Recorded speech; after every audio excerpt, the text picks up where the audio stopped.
For Fred VanVleet of the Raptors, representativeness is important in all his adventures. As Fred VanVleet's star has risen after becoming an NBA champion, he has garnered several endorsement deals that come with video commercials and ads. But before the shoots take place, the Toronto Raptors guard makes it known that there must be people of color on all levels involved for him to take part. Any business venture in doing that's in the contract from the beginning, or we're not doing the deal. If there's no inclusion or diversity with the shoot and the people recording, the agents and the cast, I'm not doing a deal with them, VanVleet recently told The Undefeated. VanVleet is one of the stars, leaders and most popular players for the Raptors. The 6'1" guard is averaging 19.7 points, 6.4 assists and 5.1 rebounds this season. Despite going undrafted in 2016, the former Wichita State star eventually became a starter, won a title in 2019 and was rewarded with a 4-year, $85 million contract in 2020. VanVleet is also biracial with an African-American father and white mother. As more off-the-court opportunities came his way, he noticed there very few, if any, people of color at the film, photo shoots and speaking opportunities. About 2 years ago, VanVleet said he was adamant that he wouldn't endorse a company or a product or take part in a speaking engagement or meeting unless diversity was important to them. How can we all relate to each other? And if you can't relate, then you should probably have somebody here that can relate, VanVleet said. And then I'd say it, like he'll go there, who's in charge here? This is the producer of the set. Where are the black people? Now you got them thinking about it. Once I kept growing, now I can have the leverage to say, what does it look like before we even get there?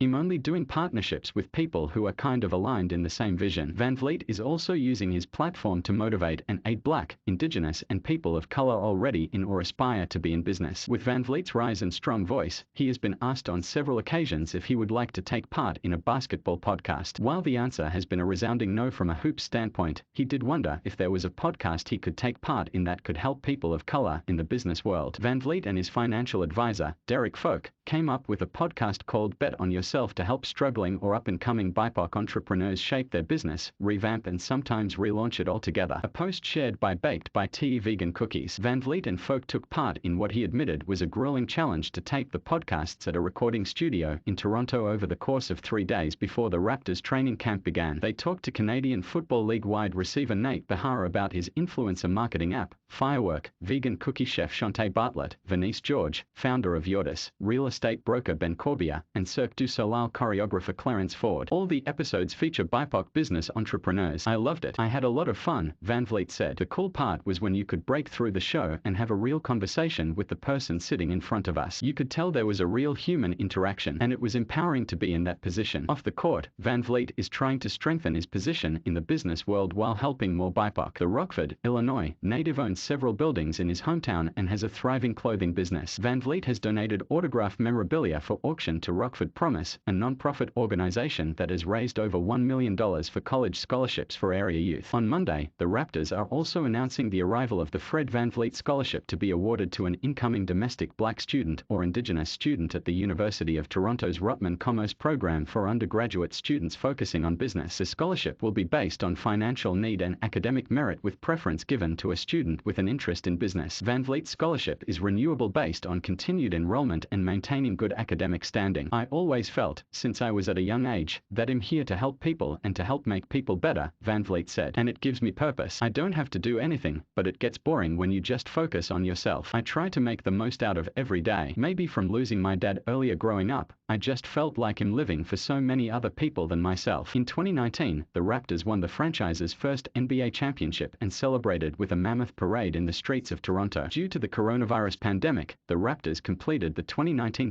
NBA season in the bubble in Orlando, Florida, and played last season in Tampa. The Raptors are now back in Toronto this season, but former star guard Kyle Lowry is playing for the Miami Heat. Today's young Raptors are off to a slow start with a 12-14 record with VanVleet, 2020 NBA All-Star Pascal Siakam and OG Anunoby leading the way. Making matters more challenging for Toronto is injury issues that have sidelined both Siakam and Anunoby for 11 games. VanVleet is ecstatic to be back playing in Toronto and is hopeful these Raptors can turn their season around. It's good to be home, VanVleet said. I know our record sucks right now, but it's good to be back, with our fans in our arena and back to our routine. When you are not there, you just got to trick yourself into making the most of it. So we didn't really realize how crazy it was to be in Tampa, because we couldn't focus on that. But when we got back, it was like, oh wow, we really played a whole season somewhere else.